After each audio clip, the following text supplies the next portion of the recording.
Hey guys, this is Muhammad and we'll go over the study guide for chapter 9 about geometry. Hopefully this will be a quick video.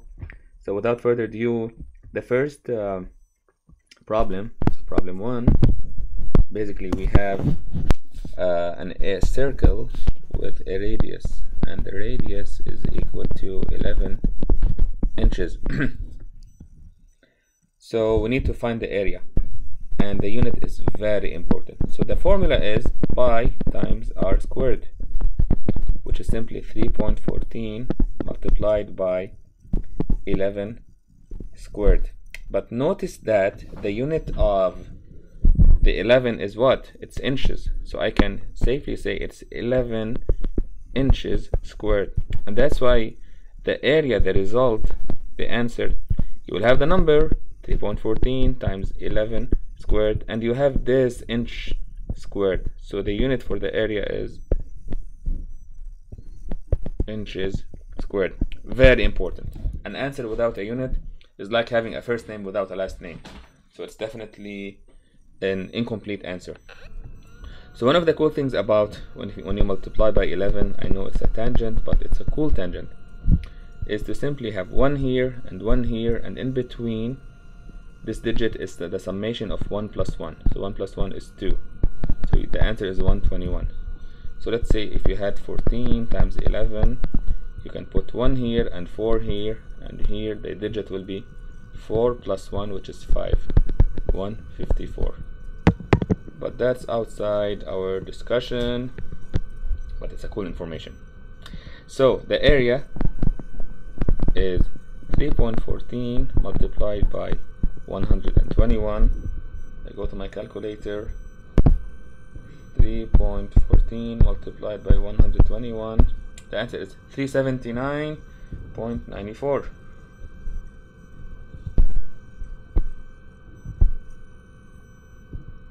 Okay, so 379.94, and the answer is inches squared. Okay, moving on to the other question. So you have 1b. What's the circumference of a circle with a radius of 11 inches? We have a circle, the same circle, radius is equal 11 inches. And it's asking us what's the circumference. So the circumference is the area around this. Sorry, it's the length of the perimeter around this circle. So the circumference is equal to 2 multiplied by pi multiplied by r. So you have 2 multiplied by 3.14 multiplied by 11. And so 2 pi is 6.28 multiplied by 11. Go to my calculator. 3.14 multiplied by 2 multiplied by 11. So 69.08.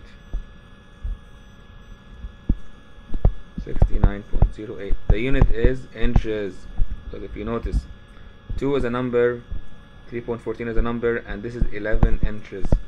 So there is no inches squared. The circumference is in inches. Okay. Moving on. I have number 2. Find the perimeter of the figure represented below. So I have a figure. This figure is consisted of a triangle, right angle triangle, because it's obvious that this is a right angle triangle, and I have also a rectangle. So notice that I don't have all the sizes, and that's why I need to do some math. So I know that this is 3 inches, and this is 15 inches. So I can immediately say that the rest of the sides, this is a rectangle, so if this is 3 inches, then this is also 3 inches, and this is 15. So I identified everything that relates to the rectangle, but I still have the triangle. This is 17 inches, so this is 17, and this is also 15 inches.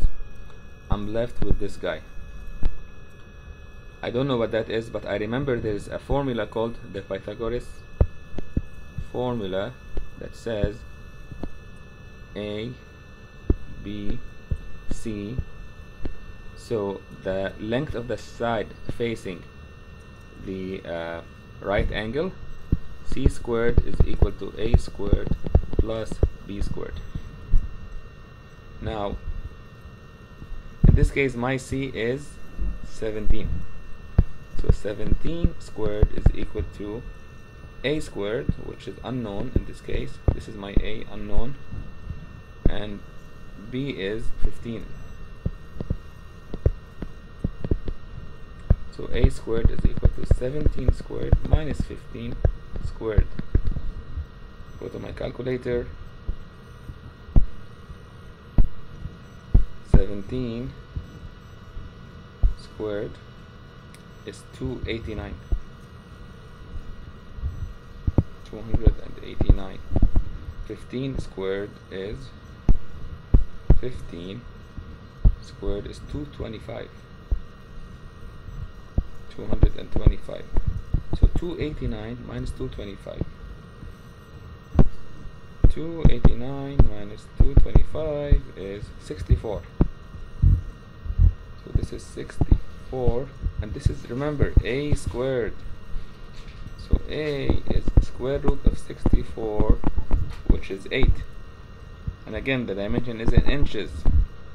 So this completes the description of my triangle.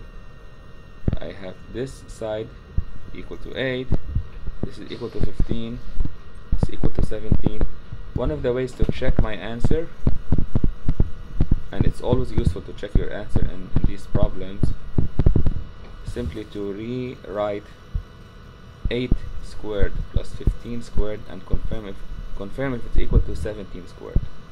So 8 squared plus 15 squared, is it equal to 17 squared? So whoops, 8 squared plus 15 squared, is it equal to 17 squared? So if I take the square root of this guy, and it's 17, so I'm correct. Sweet.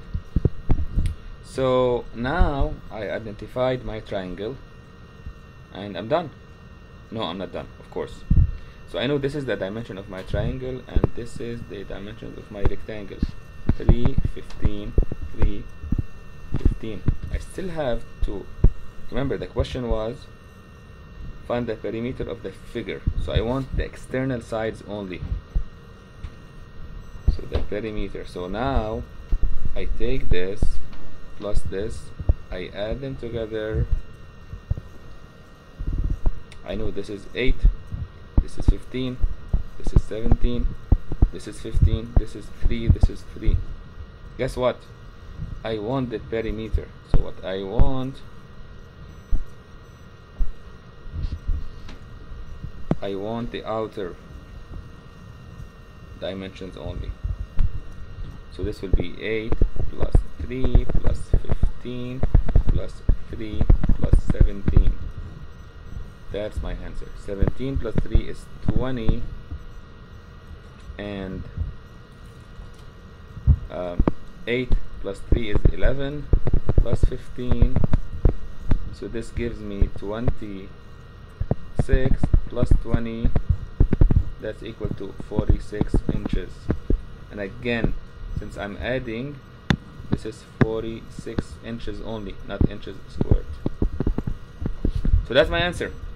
Pretty cool, huh? Okay, so that's the perimeter of the figure represented below. Moving on, and let's finish quickly the rest of the problems. Which holds more volume? A cylinder with a height of 6 centimeters and a radius of 4 centimeters, or a cylinder with a height of 4 centimeters and a radius of 5 centimeters. Explain or show work. So I have two cylinders, and I have to basically calculate the volume for both of them.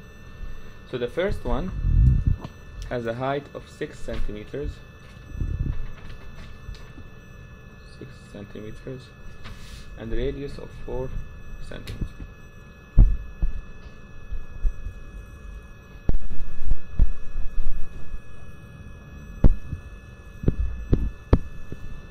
So let me go back to my black pen. So I have two cylinders. This is number 5. I have one cylinder, and advice, please draw.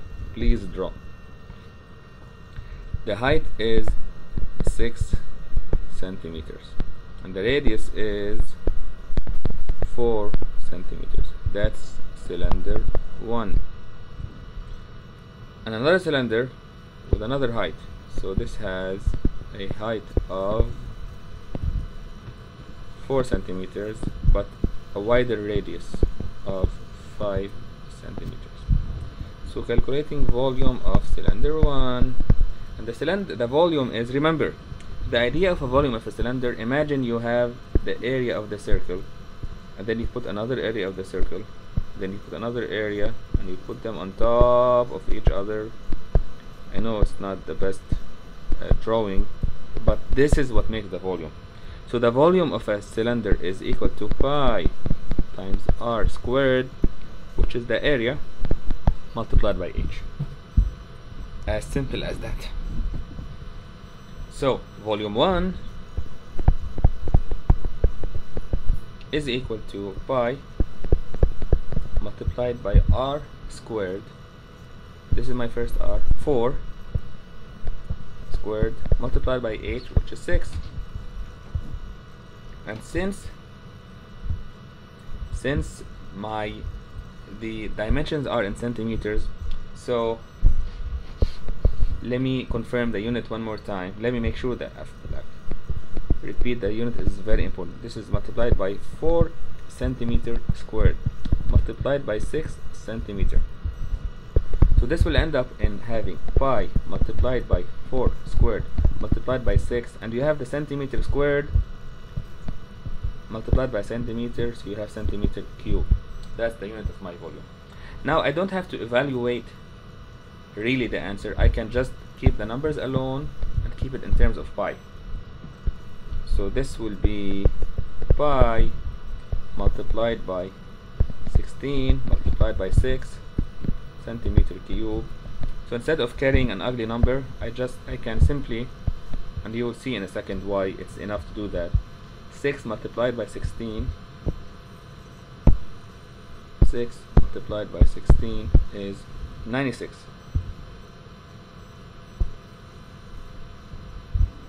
So this is 96 multiplied by pi centimeter cube. Now I know it's not the number that you would expect, but you will see that the other answer also has pi in it. So volume 2 is equal to pi r squared multiplied by h. That's equal to pi multiplied by r squared. So r 5 centimeter squared multiplied by 4 centimeter. That's pi multiplied by 25 multiplied by 4 centimeter cube. Again, this is centimeter squared multiplied by centimeter. So I'm left with pi multiplied by 100 centimeter cube. So you see that without evaluating, I have volume 1, I have volume 2. Volume 1 was 96 pi. Volume 2 was 100 multiplied by pi. So clearly this one is greater. So volume 2 bigger than volume 1.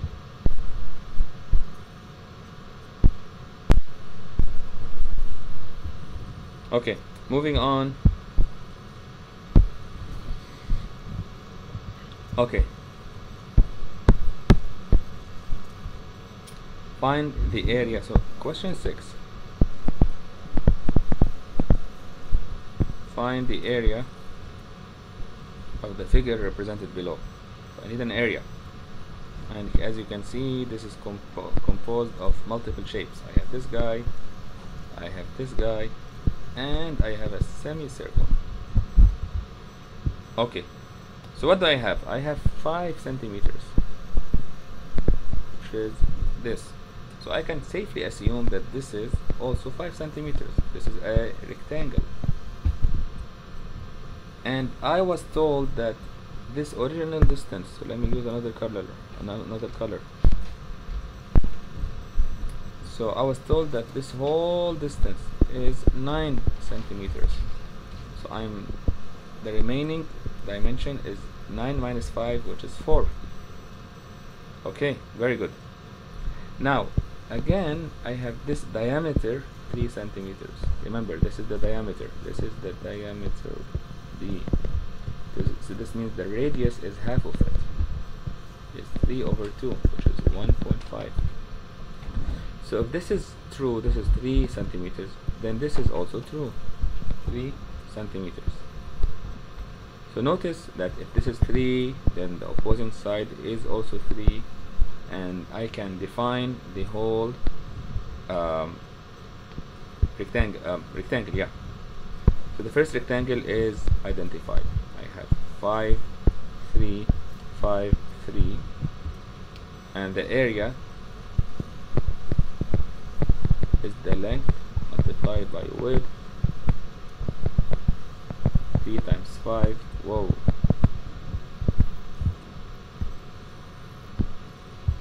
So that's equal to 15, and the unit is centimeter squared.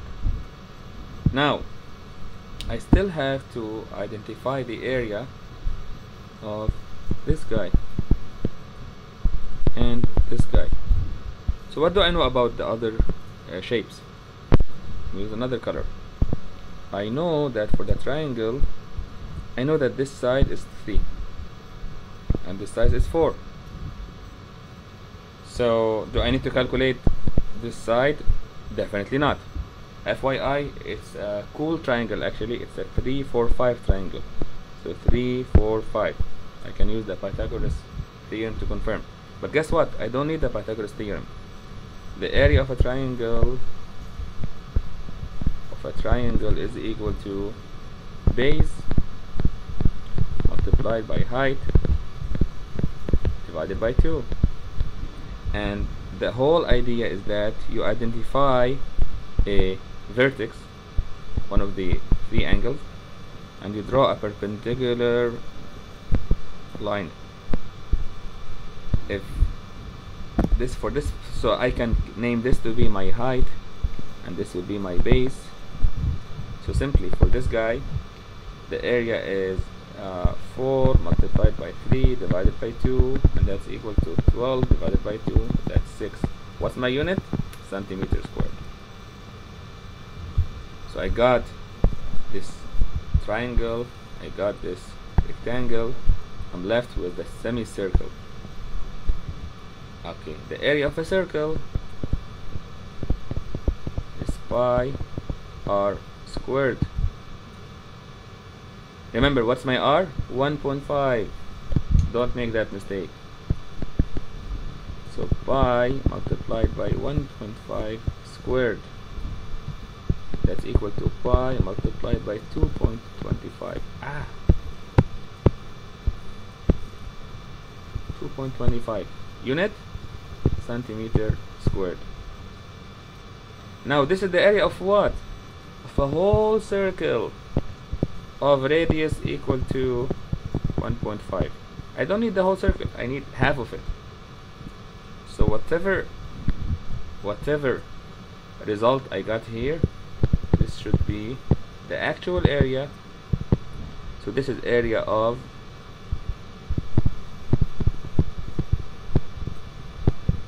full circle.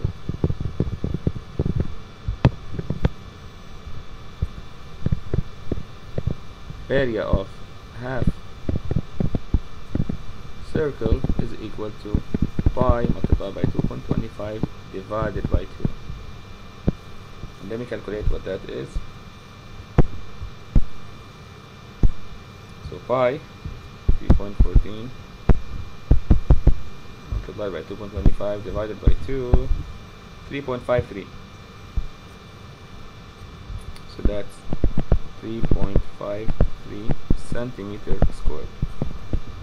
Now I can assemble the three shapes again. So I have a assembling all shapes. So I have the rectangle, area 15. I have the semicircle, area 3.53. I have the triangle, area was 6. So area total, or total area, that's equal to 6 plus 15 plus 3.53. So 6 plus 15 is 21 plus 3.53, that's 24.53 centimeter squared. Okay.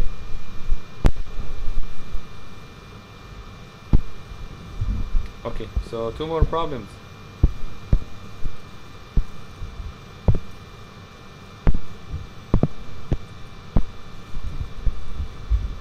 Okay, now this is a cool problem. If all the dimensions of that figure were 5 times larger, then how many times larger would the area of the figure be? So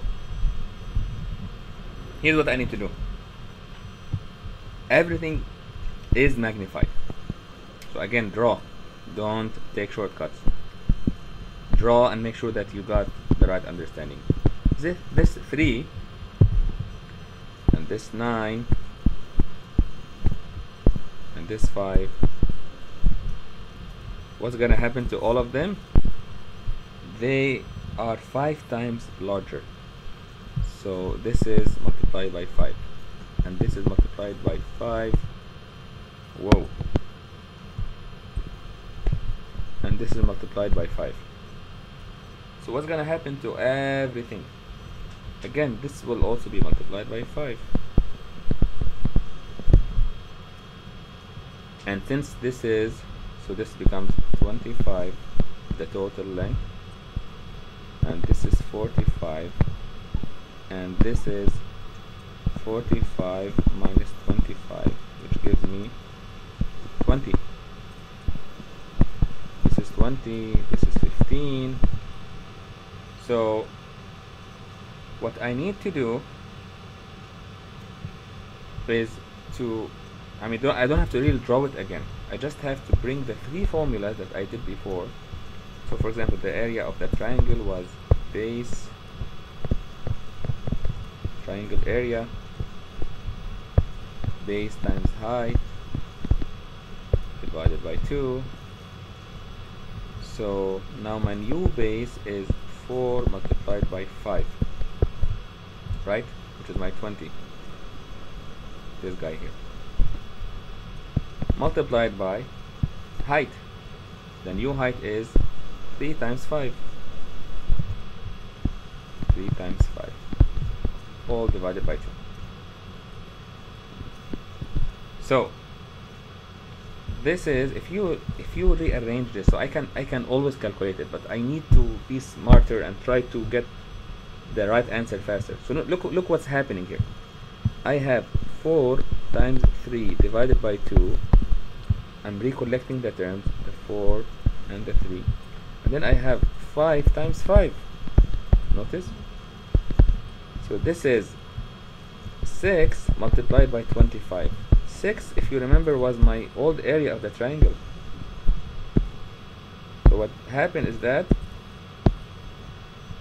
the triangle area was magnified by a factor of 25. So this was my older triangle. So this is 3, this is 4, and the area was 6. Now I have a huge triangle where the area is 6 multiplied by 25. This becomes 150. Okay, so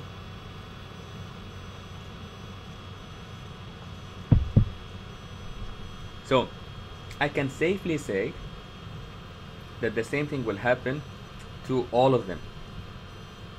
So I can safely say that the older figure and the newer figure, so the area of the older figure, the area of smaller figure, which whatever I calculated there, 24.53,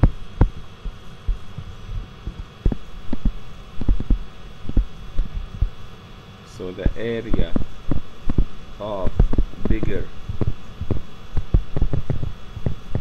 figure, that's equal to 24.53 multiplied by 25, because everything is magnified 5 times.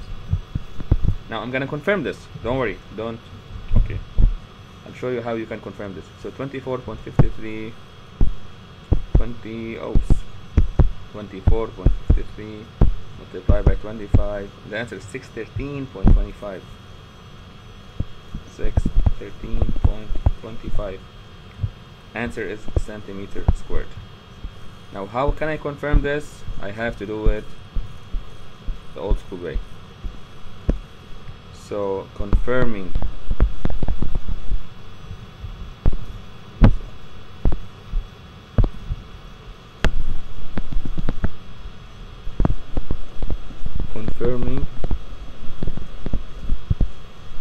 my answers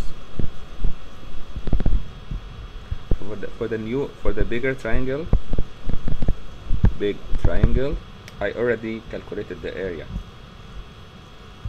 Big triangle area, that's equal to 150. I have the big rectangle. What are my dimensions again? I have, this guy is 5 times 5, so that's 25, and this is 3 times 5, that's 15. So the area is equal to 25 multiplied by 15. 25 multiplied by 15 is 375 centimeter squared. Now I'm left with a circle. Remember, it's a half a circle. So the radius, the diameter is equal to 3 times 5, which is 15. So the radius, so that's diameter. So the radius is equal to 7.5, which is half of the 15. Okay, so the area is equal to pi times r squared. That's pi multiplied by 7.5 squared. 7.5 squared multiplied by pi, 176.625.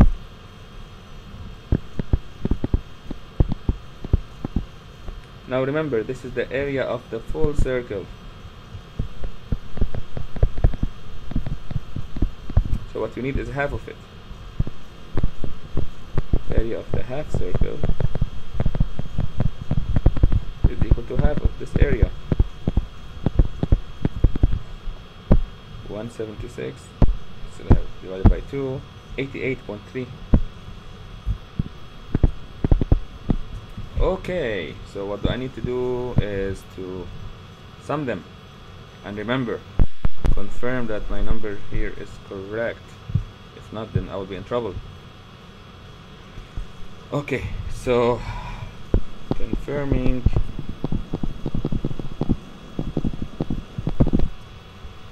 so you have 88.3, which is the semicircle, plus the rectangle 375, which is my rectangle, plus 150.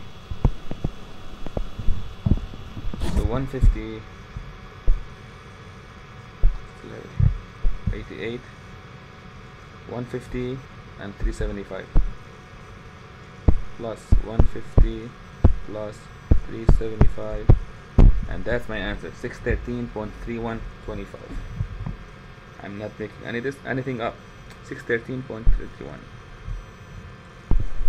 Actually, it's close because I did some approximation probably. So confirming this is equal to 613 point, what's my answer? 0.31. So the discrepancy is only because in the pi probably. Okay. So yes, what's gonna happen? What's the new area of the figure? You can either multiply it by 25 squared, or we can find the new dimensions for each one of those shapes and then add them up. Okay, now I'm left with the final problem.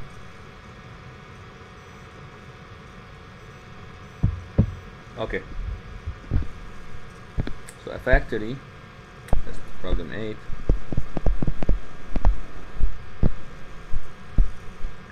A factory has a rule that a worker should not repeatedly carry over 20 pounds. A worker 9-pound boxes, full 9-pound boxes of parts. Okay, so the box weighs 9 pounds. So the supervisor wants to, of course, cut corners, creates, so we have this box. Let me call it box 1. So we have another box twice as long,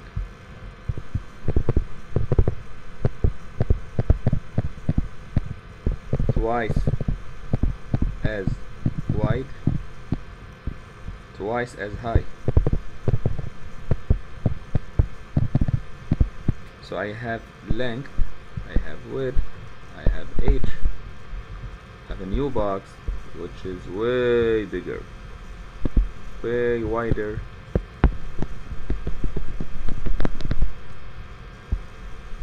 and basically longer.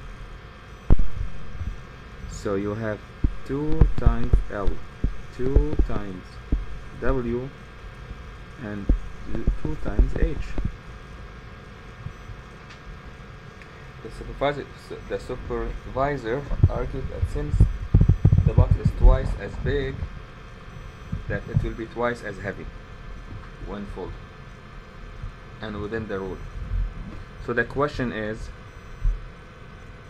if the original box weighs 9 pounds, oh, big sloppy. So this is 9 pounds. The supervisor is arguing that this one is double the 9 pounds. So this is 18 pounds. Is that correct? And the answer is definitely not if it's full. Why? So you're assuming that this is full of material. So let's say it's full of balls or whatever, or objects. So usually the weight is proportional to volume. This is from physics, but it's also common sense. So the weight, or a better expression, is the mass, is proportional to a volume. If you have a bigger volume, it's gonna be heavier, right, than the smaller box. So the volume of box 1 is equal to length multiplied by width multiplied by height. The volume of box 2, that's equal to, as we said, it's twice. So it doesn't make sense to say it's only, it's gonna be like 8 times bigger. So it's 2 times L. multiplied by 2 times W multiplied by 2 times H. That's equal to 2 times 2 times 2 times LWH. This is 8 multiplied by volume 1. So it's 8 times bigger. So this requires an angry face. No, and you know, this guy is gonna complain and everything. Now, I know some of you may not like this method because it's abstract. I did not mention any number because I don't have the numbers. So here's here's a method 2. Another method. So method 2. Since I don't have any dimensions, I can assume dimensions.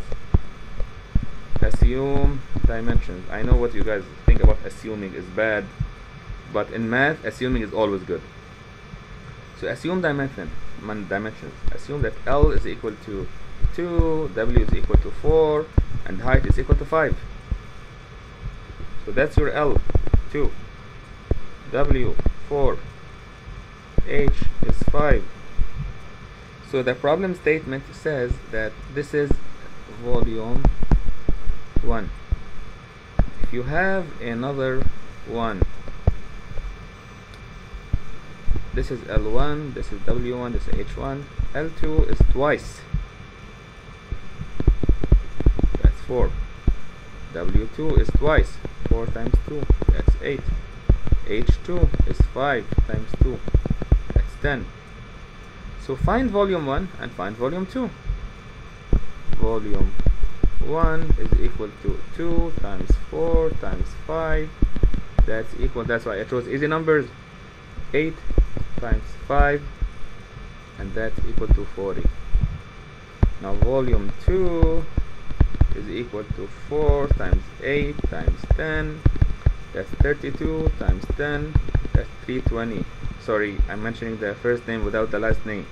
The volume is 40 centimeter cube or inch cube, and this is 320 centimeter cube. Now the question is, which one is bigger? Is volume 2 double the size of volume 1? Definitely not, because volume 2 divided by volume 1 is equal to 320 divided by 40, and that's equal to 8. So volume 2 is 8 times volume 1, and the boss is lying. You can sue him or her. Okay, so that was the end of our exercise or kind of study guide. You guys take care, good luck, and I hope that you guys benefited from it. Bye bye.